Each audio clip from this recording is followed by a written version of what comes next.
दोस्तों नमस्कार। आज हम लोग फ्रैंकफर्ट स्कूल पे बात करेंगे। तो सबसे पहले सवाल यही आता है कि फ्रैंकफर्ट स्कूल है क्या और इसकी अवधारणा क्यों रखी गई। यह समय 1923 के आसपास का था। जर्मनी सही थी, पूरा विश्व जो था वह काफ़ी तेज़ी से बदल रहा था। और आपको पता है कि वह जो समय था वह प्रथम विश्व युद्ध के बाद का समय था। फर्स्ट वर्ल्ड वार हो चुका था और बहुत सारे इंटेलेक्चुअल जो पढ़े लिखे लोग थे, कॉलेज के प्रोफेसर, अलग अलग क्षेत्रों के लोग, वह बहुत नाखुश थे। एक तो मार्क्सिस्ट विचारधारा काफ़ी अच्छे से काम नहीं कर रही थी। मार्क्सिस्ट विचारधारा को उन्होंने देख लिया था कि रसिया में क्या हर्ष हुआ, और जो मार्क्सिज्म में प्रेडिक्शन हुआ था कि वर्किंग क्लास जो है वह रेवोल्यूशन करेगी यूरोप सहित अन्य देशों में, वह नहीं हो रहा था। तो एक तरह से पूरी तरह मार्क्सिज्म से नहीं कहेंगे कि उनका मोहभंग हो रहा था, लेकिन उन्हें लगा कि इसमें और कुछ किया जाना चाहिए, कुछ न कुछ ये मार्क्सिस्ट थ्योरी में कमी है। इन्हीं सब उधेड़ बुन के साथ कई सारे इंटेलेक्चुअल लोग मिले और एक ऐसे स्कूल की स्थापना किए जिसमें कि समाज में तमाम जो थ्योरीज थे, तमाम जो बातें थी, उन पर एनालाइज करने का उन्होंने सोचा, यानी उसको नए दृष्टिकोण से रचने, गढ़ने और उसको समझने की कोशिश करना ही इनका मूल उद्देश्य था। अब यह उठा कि यह स्कूल कहाँ स्थापित होगा, इसके लिए पैसे कौन देगा। तो कई लोगों ने मिलकर, जिसमें ज़्यादातर एकेडमिशियन थे और उसमें से एक ऐसे भी व्यक्ति थे जो एक इंडस्ट्रियलिस्ट, जो गेहूं के बहुत बड़े इंडस्ट्रियलिस्ट थे, उनके पुत्र थे। और इन लोगों ने मिलकर, जिनका नाम वेल था, इन लोगों ने मिलकर, और इसमें कार्ल गर्नबर्ग का नाम आता है, 1923 में जर्मनी में ही। और कार्ल बर्ग जो थे वह ये प्रोफेसर थे, लॉ के थे, वियना में थे। इन लोगों ने मिलकर जर्मनी में फ्रैंकफर्ट स्कूल की स्थापना की। एक इंस्टीट्यूट ऑफ सोशल साइंस में इनका वहाँ पे अपना कार्यालय बनाया। और इस स्कूल से बड़ी बात यह है कि गौर करने वाली बात यह है, या आपको मैं बता दूं कि ये वैसा स्कूल नहीं था जो कि बच्चों को पढ़ाता था, या वैसा कॉलेज नहीं था जो कि डिग्री डिप्लोमा देता था। यह एक ऐसा स्कूल था जो कि इंटेलेक्चुअली लोगों को जोड़ता था, यानी लोग उसके साथ जुड़ते थे और वहाँ पे बैठना होता था और विचारों का विमर्श होता था तेजी से। अच्छाई बुराई तमाम चीज़ों पर इनका सोच होता था, उस पर लिखते थे और पेपर लिखते थे, उस पर छपवाते थे पब्लिकेशन, और लोगों को जागरूक करते थे। अब यह ना तो मार्क्सिज्म से खुश थे जो समय चल रहा था उस समय फ्रैंकफर्ट स्कूल वाले, ना जर्मनी में जो नाजी, उस समय आपको पता है कि जर्मनी में नाजी शासन तेजी से उभर रही थी और मतलब कि समाज के हर अच्छे वर्ग या हर चीज़ों पर उनकी पकड़ बढ़ती जा रही थी, तो उससे भी लोग नाखुश थे। और इनका यह भी एक मकसद था कि जो इंग्लिश स्पीकिंग लोग हैं, जिसमें तमाम यूरोप और कई देश आते हैं, वहाँ भी हमें अपनी पहुँच बनानी है, क्योंकि इनको पता था कि अभी तक ज्ञान के क्षेत्र पर इंग्लिश बोलने वाले लोगों का दबदबा है। ज़्यादातर जो लिटरेचर है या ज्ञान के जो संसाधन है वह इंग्लिश लैंग्वेज से ही होकर गुजरती है। तो इनके कई मकसद थे कि हमें एक तो अपना ग्रो इंग्लिश स्पीकिंग टेरिटरी में भी करना है, दूसरा जर्मनी में जो हो रहा था उससे भी ये नाखुश थे, क्योंकि इनको पता था कि आगे चलकर इनके ऊपर भी वह बंदी से आएंगी या इनके ऊपर भी दबाव लगेगा, या इनको स्वतंत्र रूप से लिखना, पढ़ना, बोलना आगे जाके दिक्कत होने वाली है, जो चरित्र ये समझ रहे थे। और दूसरा, इनको जो ऐतिहासिक रूप से मार्क्सिज्म चला आ रहा था उससे भी यह खुश नहीं थे कि जो मार्क्सिज्म चला आ रहा है इसमें कुछ और होना चाहिए। जितने भी प्रेडिक्शन हुए थे लेबर क्लास या क्लास स्ट्रगल की बात, वो कहीं ना कहीं इनको लग रहा था कि कुछ और काम करना है। तो कुल मिलाकर इन सब सोचों के साथ 1923 में स्थापना हुई, जिसको अगर इसके नींव में देखा जाए तो ज़्यादातर जो इंटेलेक्चुअल थे या बौद्धिक लोग थे वह न्यू मार्क्सिस्ट थे, यानी कि जो मार्क्सिज्म में कुछ बदलाव करके इसको कुछ नया अमली जामा पहनाकर चाहते थे कि यह और फले फूले या यह और इफेक्टिव हो। अब इस स्कूल की आगे की भविष्य क्या हुई, हम इस पे बात करेंगे। अभी तक थोड़ा ऐतिहासिक पक्ष था। अब आपको पता है कि इन लोगों की एक डर थी कि जर्मनी में जो नाजी शासन बहुत तेजी से अपना विस्तार कर रहा है, बहुत तेजी से हर क्षेत्र पर इनकी पकड़ बनती जा रही है, हर लोगों पर इनकी समाज के हर वर्ग पर इनकी जो पकड़ है, कंट्रोल है, वो बढ़ती जा रही है, वो और बढ़ेगा। और यही हुआ और इनको 1930 के आसपास जर्मनी छोड़ना पड़ा। हालांकि कई कारण उसमें माने जाते हैं, उसमें मौसम भी माना जाता है एक कारण कि चाहते थे कि कुछ और अच्छे जगह पे जाएं, लेकिन ये सब कहने के लिए मेन कारण था कि नाजियों ने इन पे दबाव डाला कि आप स्वतंत्र रूप से बोलना, लिखना, पढ़ना बंद करें।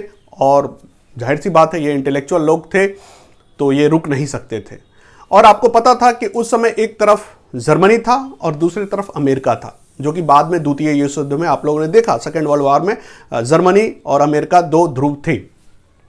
एक रसिया भी था, लेकिन ये दोनों प्रमुख थे। उधर इंग्लैंड भी था और भी बहुत सारे राष्ट्र थे, लेकिन जर्मनी और अमेरिका दोनों विपरीत थे। अब इनको जगह कहाँ मिलेगा? तो नेचुरली कहते हैं कि दुश्मन का दुश्मन दोस्त होता है, यानी कि अगर मेरा कोई दुश्मन हो और उसका भी कोई दुश्मन हो तो हम दोनों आपस में नेचुरली दोस्त हो जाएंगे। तो ये लोग जर्मनी शासन या सत्ता के खिलाफ बोल रहे थे, नाजियों के खिलाफ खड़े थे। तो इनको जब जर्मनी ने रोक लगाई, नाजियों ने रोक लगाई कि अब आपको लिखना पढ़ना नहीं है स्वतंत्र रूप से, या आपको गाइडलाइन लेना है, या आपको कहाँ तक लिखना है, जो फ्रीडम इनकी थी वो कटेल हुई। तो इन्होंने अपना जो संस्था था वह अमेरिका लेके गए, यानी अमेरिका में वह शिफ्ट हो गए। इसका एक वजह और भी था कि यह भी चाहते थे, इनका एक मकसद भी था कि हम इंग्लिश टेरिटरी, यानी जहां इंग्लिश बोलने वाले लोग हैं, इंग्लिश समझने वाले लोग हैं, वहां शिफ्ट हो, ताकि हमारी विचारधारा जो है वह और बढ़े और उसको और स्वीकार्यता मिले, लोग और इसको समझे। अब अमेरिका में जाने के बाद एक ऐसे क्षेत्र में ये लोग गए जो जर्मनी से बिल्कुल पृथक था, यानी वहां लिबर्टी ज़्यादा थी, फ्रीडम ज़्यादा थी, एक्सप्रेशन बहुत थी, और वहां का जो पूरा ढांचा था वह पूंजीवादी ढांचा था। जर्मनी में जबकि पूंजीवाद नहीं था, वहां नाजिज्म था। और उससे पहले आपको पता कि जर्मनी बहुत सारे एक्सपेरिमेंट से गुजर रहा था उस दौर में, जिसमें मार्क्सिज्म का भी असर था। अब अमेरिका में पूरी तरह पूंजीवाद था। अब पूंजीवादी व्यवस्था में उन्होंने यह भी ऑब्जर्व किया कि अमेरिका की जो मीडिया है वह पूरी तरह से स्वतंत्र है, और अमेरिका का जो सोसाइटी है वह और कल्चर जो है वह पूरी तरह से मीडिया से जुड़ा हुआ है, बाजार से जुड़ा हुआ है, हर चीज में पूंजी घुसा हुआ है, यानी कि जो पूंजीवादी सोच है हर चीज में है। तो उन्होंने एक टर्म कोट किया वहां पे कि कल्चरल इंडस्ट्री, यानी अमेरिका में जाने के बाद जो उन्होंने ऑब्जर्व किया कि सरकार की जो दखलंदाजी है मीडिया में नाम मात्र का है, मतलब बहुत उनको तय नहीं करते कंटेंट क्या देना, और मीडिया जो है वह कैपिटलिस्ट सोच के साथ पूरा काम कर रही है। तो उन्होंने एक टर्म गढ़ा कल्चरल इंडस्ट्री, एडोर्ना का नाम इसके साथ जुड़ता है। और कल्चरल इंडस्ट्री मतलब तमाम चीज़ों को, यानी कि कल्चर जो कि अभी बाजार का हिस्सा नहीं था, व्यापार का हिस्सा नहीं था, उसको भी अमेरिका में बाजार और व्यापार से जुड़ा हुआ है। यानी कि आप मास प्रोडक्शन करते हैं, इंडस्ट्री मतलब मास प्रोडक्शन करते हैं, मास कंजम्पशन उसके लिए ज़रूरी है, और मास एडवर्टाइजमेंट, मास इंफॉर्मेशन भी लोगों को दीजिएगा तभी वह मास कंजम्पशन में बदलेगा। और वह मीडिया खूब कर रही थी वहाँ पे अमेरिका में। तो जब इन लोगों ने देखा कि अमेरिका में ये जो है, तो इन्होंने कल्चर इंडस्ट्री का नाम दिया। और जो प्रमुख बातें इन्होंने ऑब्जर्व किया, यानी फ्रैंकफर्ट स्कूल की जो प्रमुख बातें थी, इसमें बहुत सारी बातें कही, क्योंकि इस स्कूल से कोई एक या दो लोग नहीं जुड़े हुए थे, ये बहुत सारे लोगों का समुच्चय था। लेकिन जो प्रमुख बातें थी मीडिया से, वो अमेरिका में रहते हुए जो इन्होंने ऑब्जर्व किया, अभी भी वो सही है। उसमें यह था कि जो बड़े इंडस्ट्रियलिस्ट हैं, कॉन्ग्लोमरेट हैं, उनका पूरी तरह से दबदबा है, और वही तय करते हैं कि कंटेंट क्या होगा और कैसे हर चीज को बाजार से जोड़ा जाए, व्यापार से जोड़ा जाए, मुनाफा से जोड़ा जाए, बढ़ोतरी से जोड़ा जाए। और ये खूब हो रहा था। तो उन्होंने ऑब्जर्व किया कि जो अमेरिका के बड़े पूंजीपति हैं, बड़े कॉन्ग्लोमरेट हैं, वो मिलकर तय करते हैं कि मीडिया में क्या जाना है, क्या नहीं जाना है, और उसका विशुद्ध जो उद्देश्य होता है वह मुनाफा होता है या ग्रोथ होता है, प्रॉफिट होता है।